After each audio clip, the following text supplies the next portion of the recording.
Coucou YouTube, comment allez-vous? C'est super, on se retrouve aujourd'hui pour une nouvelle vidéo, on va dire review aujourd'hui. Deuxième vidéo sur la Goglo 5 ou Goglo 5. C'est une caméra qui m'est envoyée par Gearbest, les liens seront dans la description comme d'habitude. Et aujourd'hui, je vais vous parler de cette caméra. Pour ceux qui n'auraient pas vu la vidéo unboxing de la caméra, je vous invite fortement à aller la voir parce que ça vous présente tout simplement tout le packaging de la caméra et les premières choses à savoir dessus. Concernant la caméra en elle-même, comptez grosso modo 1 heure max avec la batterie. La caméra possède un écran à l'arrière. Pour le coup, écran très pratique pour voir ce qu'on vise.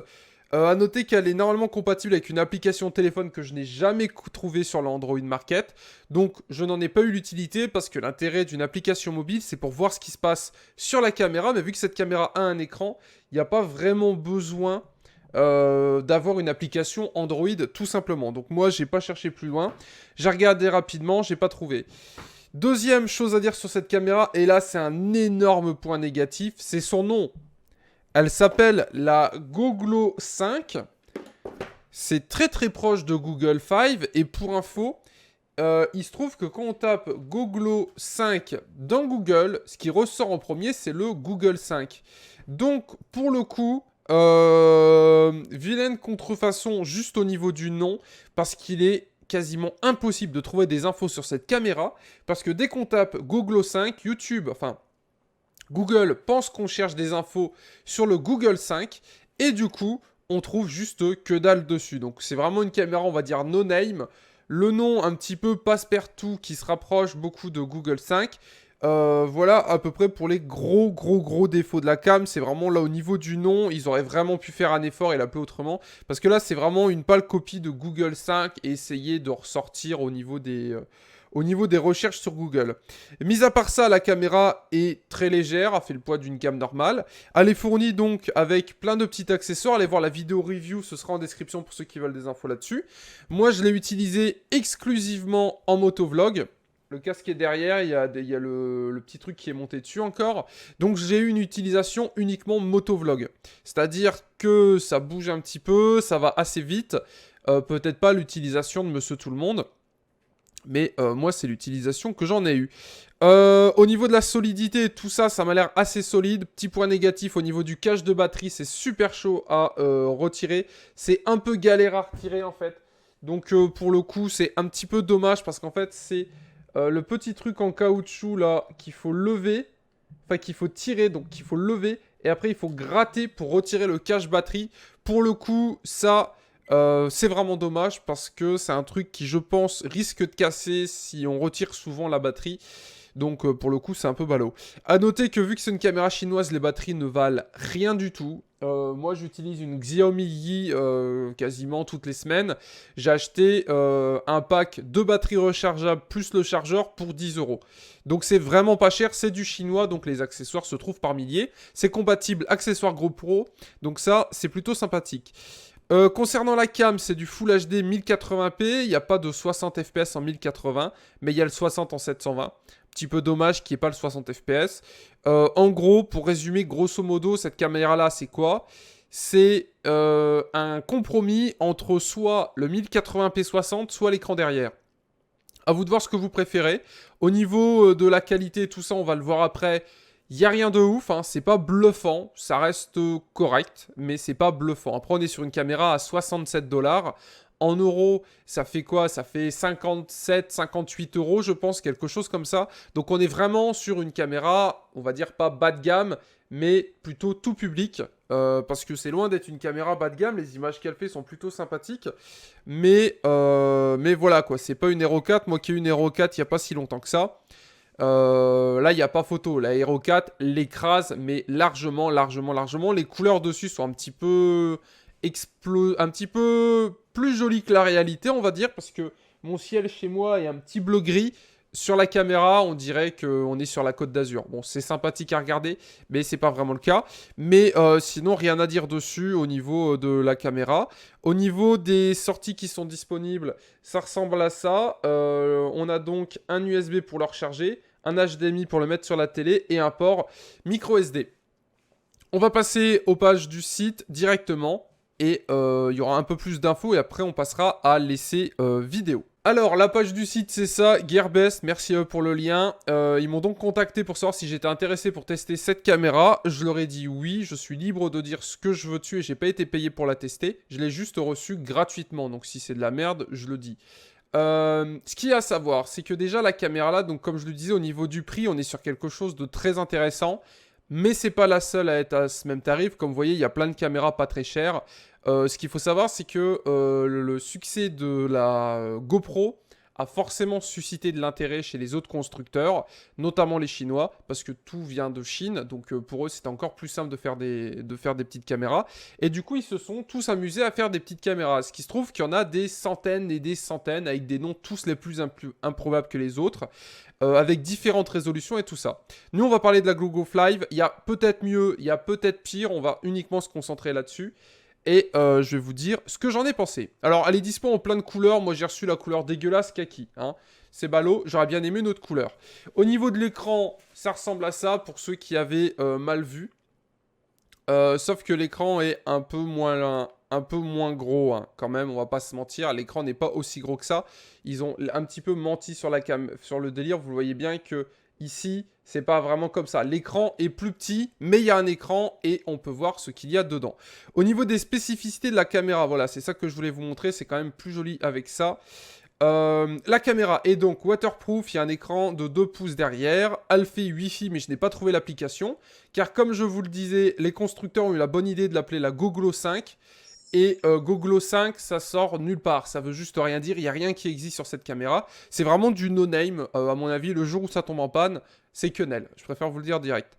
Que dire d'autre? La caméra, parce que ça par contre ça c'est un énorme bon point, la caméra est fournie avec énormément d'accessoires, donc allez voir la vidéo unboxing pour voir un petit peu tout ce qui est dans la boîte. Ça pour le coup c'est un bon point positif. Elle embarque énormément d'options, on peut l'utiliser comme dashcam, ce qui peut être utile pour certains d'entre vous. Une dashcam, pour ceux qui ne savent pas ce que c'est souvent en Russie et en Chine qu'on voit ça, c'est les caméras qui filment H24 dans les voitures, et quand il y a un accident, ils se servent de l'image.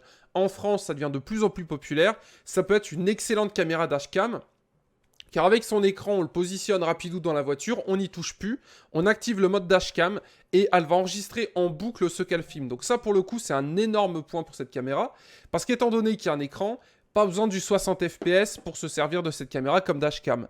Après, c'est un petit peu plus gênant pour faire par exemple du motovlog si on fait des rendus en 1080p 60, parce qu'en fait c'est un peu du faux 1080p 60, parce que de base, ça ne règle qu'en 30 fps. Mais le 60 fps est dispo pour le 720p. Elle peut aller jusque 30 mètres de profondeur. Au niveau des caméras, c'est du 12 millions de pixels pour les photos. Il y a le Wi-Fi, je l'ai déjà dit, il y a différentes options de stabilité et tout ça. Moi, j'ai pas vu de grosses différences. Après, je suis pas un expert en test de cam chinoise. L'écran, on en a parlé. La batterie, grosso modo, une bonne heure. Eux, ils annoncent 150 minutes. Moi, j'annonce un poil moins quand même. Après, on n'a peut-être pas fait les mêmes choses. Le Wi-Fi, alors l'application, j'aimerais bien savoir c'est laquelle. Moi personnellement, je n'ai pas trouvé d'application au nom de Google Five. Par contre, j'ai vu qu'il y avait énormément d'applications qui étaient genre des applications compatibles toutes caméras. Donc peut-être qu'elle est compatible avec d'autres caméras. Moi, j'ai pas essayé le Wi-Fi car il y avait un écran derrière et comme je vous l'ai dit, j'en ai vraiment juste pas eu besoin. Je la mets dans le casque, je regarde l'écran, c'est bon, je referme le truc et je roule et puis voilà. L'angle est sympathique. Au niveau des petits voyants, donc ça reste sympathique. Hein, il y a des petits voyants un petit peu partout qui indiquent si ça rec ou pas. Voilà, le petit voyant vert. On peut donc aller dans la flotte avec. Moi, j'ai pas essayé. On peut s'en servir comme dashcam, ça, je vous l'ai dit. Un angle de 173 degrés, donc grosso modo, c'est une genre de grosse GoPro, quoi. On voit bien sur les côtés. Le mode nuit, j'ai pas pu l'essayer, mais d'après ce que j'ai vu, ça m'a pas l'air trop dégueulasse. Et voilà, grosso modo, pour les spécificités de la caméra. Au niveau des accessoires, donc de base, on peut la mettre sur un casque, sur un vélo, sur une moto. On peut vraiment faire ce qu'on veut. Et ce qui est bien, c'est qu'elle est compatible GoPro et sur les sites chinois, comme celui-ci, ou eBay, ou Amazon, ou plein d'autres, hein, vraiment sur plein de sites. Il y a moyen d'avoir des packs d'accessoires. Et moi, j'ai trouvé un pack d'accessoires sur Amazon, je vous le mettrai en description. Il m'a coûté 12 ou 13 euros. J'ai reçu 25 accessoires GoPro. Et cette caméra est compatible avec les accessoires GoPro, donc ça reste assez sympathique. Elle fait un petit bruit, comme vous l'entendez, là je joue avec, donc pour le coup ça aussi c'est cool. Au niveau du micro, un truc à noter, c'est que donc Si vous voulez enregistrer votre voix, il faudra utiliser un appareil à côté. Par contre, ça peut vous servir, ça peut être utile pour 5 votre voix. De base, cette caméra a un micro, mais une fois qu'elle est mise dans son boîtier de protection étanche, on a du mal à comprendre ce qui se passe autour. Cependant, vu que moi, je règle ma voix avec mon téléphone, en utilisant le kit main libre, on fait une 5 images assez sympathique et assez facilement en fait parce qu'on entend quand même un petit peu une voix, on comprend un petit peu ce qu'on dit. Donc il suffit juste d'aligner la bande son du téléphone qui est correcte avec la bande son de la cam qui est un peu dégueulasse due au boîtier étanche et on a quelque chose de fort sympathique. Voilà comment on ressort la batterie, piou piou piou, bref, plus d'infos, description, et le packaging ressemble à ça, donc on a vraiment énormément d'accessoires, et d'accord, ça sert à ça ce truc. Ok, je savais pas à quoi ça servait, je me demandais justement à quoi ça pouvait bien servir. En mode dashcam, ça vous montre un petit peu comment ça marche. À noter que ce chargeur-là n'est pas fourni, ou du moins moi je ne l'ai pas eu dans le truc.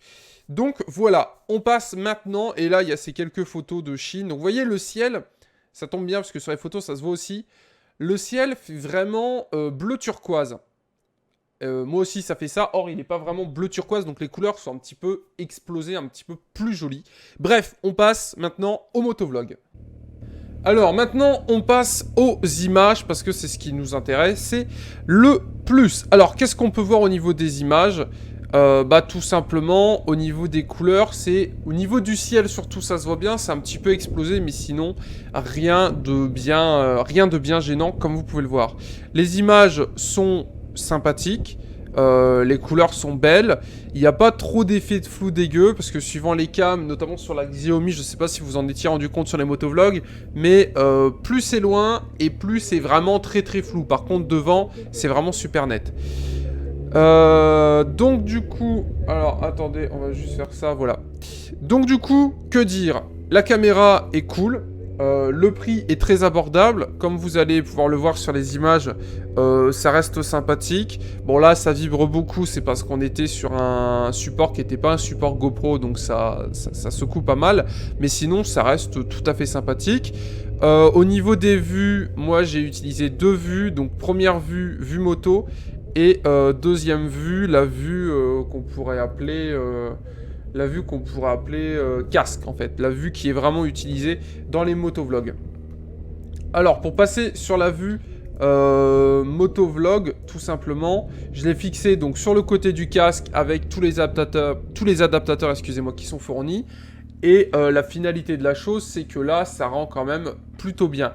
Un seul petit défaut, c'est peut-être moi qui ai mal mis la cam, mais si vous regardez bien en haut à gauche et en bas à gauche, vous verrez un petit truc noir, il y a une petite gêne, en fait c'est à cause du boîtier. C'est peut-être moi qui ai mal enfoncé la cam dedans, c'est possible, je sais pas trop, mais c'est dommage quoi, voilà, c'est dommage que je m'en suis pas rendu compte, ou alors c'est un défaut, je sais pas trop. Mais les petits bandes noires au-dessus, c'est pas un défaut de la cam, c'est sûrement moi qui ai mal mis la cam dans le boîtier. Du coup, elle est un petit peu mal centrée. Donc, on est parti pour la balade. Là, on a du bol, il faisait vraiment super beau. Enfin, depuis que j'ai acheté les Admil, j'ai quasiment pas roulé avec. Pour ceux qui s'intéressent à la bécane, il faut savoir que je fais souvent des motovlogs, quasiment un par semaine quand il fait beau. Enfin, j'aimerais bien en faire plus, mais le temps est vraiment dégueu par ici en ce moment. Donc c'est un Z1000 de 2008, les vidéos arrivent très bientôt dessus et j'ai déjà fait un motovlog dessus. Je vous le mettrai en description et pour ceux qui s'intéressent, n'hésitez pas à fouiller un peu la chaîne. Il y a pas mal de motovlogs qui sont dispo dessus. Donc... déjà, gros point positif et le truc que j'ai vraiment adoré sur cette cam, c'est l'écran. C'est vraiment un gros point positif. Moi j'aime bien la vue là comme vous voyez, c'est-à-dire on voit un petit peu le casque, on voit ma lunette noire et c'est tout. Comme ça on voit quand même bien ce qui est devant. J'adore cette vue, vue qui est un peu chiante à faire quand il n'y a pas d'écran derrière, parce qu'on doit sans arrêt regarder le téléphone, rebouger les trucs et tout ça, donc c'est un peu chiant. Là c'était vraiment parfait, j'ai mis la caméra dans le support GoPro exprès, enfin dans le support de la caméra quoi, enfin qui était sur les fixations GoPro. Un petit clic, je regarde l'écran, je revise 2-3 petits trucs, je bouge, et boum, emballé, c'est pesé, on n'y touche plus. Donc ça, c'est vraiment cool. Par contre, il n'y a pas de 60 fps en 1080p, ça c'est un petit peu gênant. Pour ceux qui font que du 720p 60, ils verront aucune gêne, aucune différence, rien du tout. Par contre, moi j'aime bien faire du 1080p 60 quand je fais du motovlog. Je trouve ça beaucoup plus joli.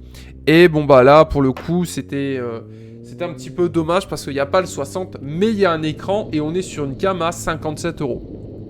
Donc pour le coup, c'était pas hyper ouf.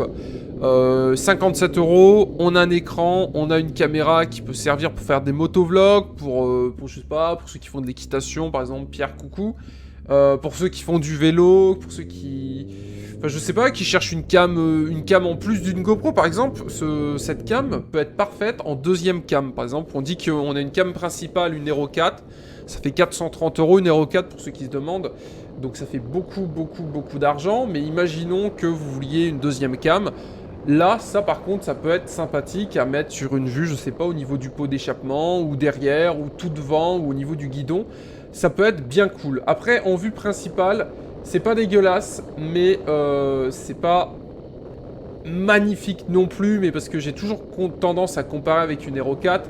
Et forcément, l'Hero 4 à 430 € est beaucoup plus joli. Donc ce qu'il faut savoir, c'est en achetant cette caméra, vous n'aurez jamais la qualité d'une Hero 4. Jamais. Ni même d'une Hero 3 peut-être. Enfin, j'ai pas testé l'Hero 3. À mon avis, la qualité doit plutôt se rapprocher d'une Hero 2, je pense.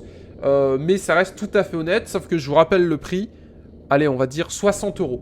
60 €, c'est un accessoire GoPro, quoi, pour vous dire... c'est vraiment... Enfin, pour 60 € chez GoPro, allez, t'as... Je sais pas, t'as 2 batteries. Vous voyez, c'est pour vous expliquer grosso modo ce que ça donne. Donc là, pour le coup, c'est quand même plutôt cool. Pour 60 €, on a une caméra qui filme en 1080p, 30 fps, bien évidemment. Mais le rendu, on peut le faire en 60. Hein, là-dessus, il n'y a pas de souci. Il y a tous les câbles qui sont fournis, tous les adaptateurs. Donc c'est un petit peu plus gunplay, donc chose qui est plutôt sympathique parce que moi la dernière cam que j'avais reçue il n'y avait pas d'accessoires, donc il fallait tout racheter à côté.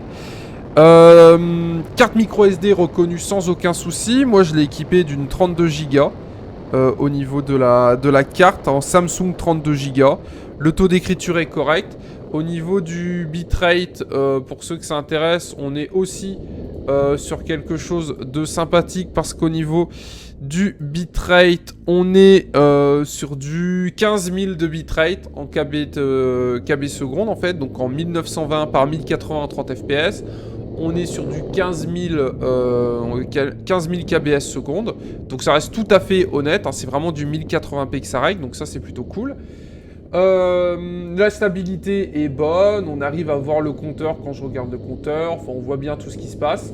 Donc écoutez, j'ai envie de vous dire, rapport qualité-prix, très correct. Voire même peut-être excellent, vraiment très correct. Après, il y a toujours les soucis de ce style de cam, c'est par exemple quand on a le soleil dans la gueule, on perd un petit peu en qualité. S'il fait très sombre, on perd un petit peu en qualité, mais ça c'est avec tous les cams. Grosso modo, ce qu'il faut vous dire, savoir si cette cam est faite pour vous ou pas, quelle utilisation, et surtout, quel prix voulez-vous mettre. Si vous avez 400 €, prenez une GoPro, cherchez pas, vous trouverez jamais mieux qu'une GoPro au niveau qualité. Enfin après, il y a peut-être chez les grosses marques, mais là je veux dire au niveau chinois, il n'y a rien. Il n'y a rien qui équivaut à une GoPro pour moins de 100 €. Hein, si une GoPro ça vaut aussi cher, c'est parce qu'il y a un petit peu de matos. Là, en dessous de 100 €, il y a énormément de cam. Et là, on est vraiment près des 60 €, voire même des 50. Donc ça s'adresse plutôt à un public qui a envie de se lancer dans le motovlog, qui a envie de faire des vidéos, qui a envie de partager quelque chose, mais qui n'a pas forcément envie de passer par la case je perds 400 €. Donc, le taf, il est cool. Vous voyez, on voit bien les plaques de bagnole. Ça reste sympathique, c'est fluide, c'est beau. C'est très correct. Donc, mon bilan pour cette cam... Écoutez, le packaging est très propre. J'ai pas eu de douane quand je l'ai reçu. J'ai pas eu de frais de douane, donc pareil, j'étais content. Le packaging est complet. La caméra en soi est de bonne qualité, mis à part le cache batterie où il faudra faire un petit peu attention. C'est du chinois, donc ça coûte que dalle en accessoires. Hein, on prend du GoPro, on n'en parle plus. Petit défaut, le nom. Parce que sur Google, tout simplement introuvable, vu que c'est trop proche de Google 5. Et le deuxième point négatif, c'est au niveau de l'application sur téléphone que moi personnellement je n'ai pas trouvé. J'ai tapé Goglo 5 dans l'Android Market Et il n'y a rien qui est ressorti. Après, c'est peut-être moi qui n'ai pas trouvé, mais sinon, je ne l'ai pas trouvé. Donc voilà pour les points négatifs. Et une autonomie allez, une grosseur maximum. Mais ça, c'est le cas de toutes les cams. Après, voilà, c'est des batteries à 2 euros, forcément. Ça dure pas 10 ans. Sinon, les points positifs. Le packaging, très cool. L'écran, sympathique. Alors, c'est pas un écran 4K, mais ça permet de voir ce qu'on vise, donc c'est cool. La qualité visuelle au niveau des images, des couleurs, de la fluidité, tout ça est très correct. Le son, je vous le ferai écouter aussi, malgré comment ça s'appelle, le boîtier de protection, excusez-moi, ça reste cool. Donc, la finalité de la chose, c'est que ça reste une cam grand public, de très bonne qualité et un excellent rapport qualité-prix. Mais il faut garder en tête que c'est pas une Hero 4. Hein. Pour ceux qui ont l'habitude de voir des vidéos de Hero 4 et tout ça, vous allez être un petit peu déçus. Donc voilà, nous on va se laisser là-dessus les gens, j'espère que cette vidéo vous aura plu. Commentaire, n'hésitez pas, merci de l'avoir regardé. Et écoutez, on se dit à plus dans le bus dès qu'il y a un petit peu de soleil. Tchou tchou, bisous bisous.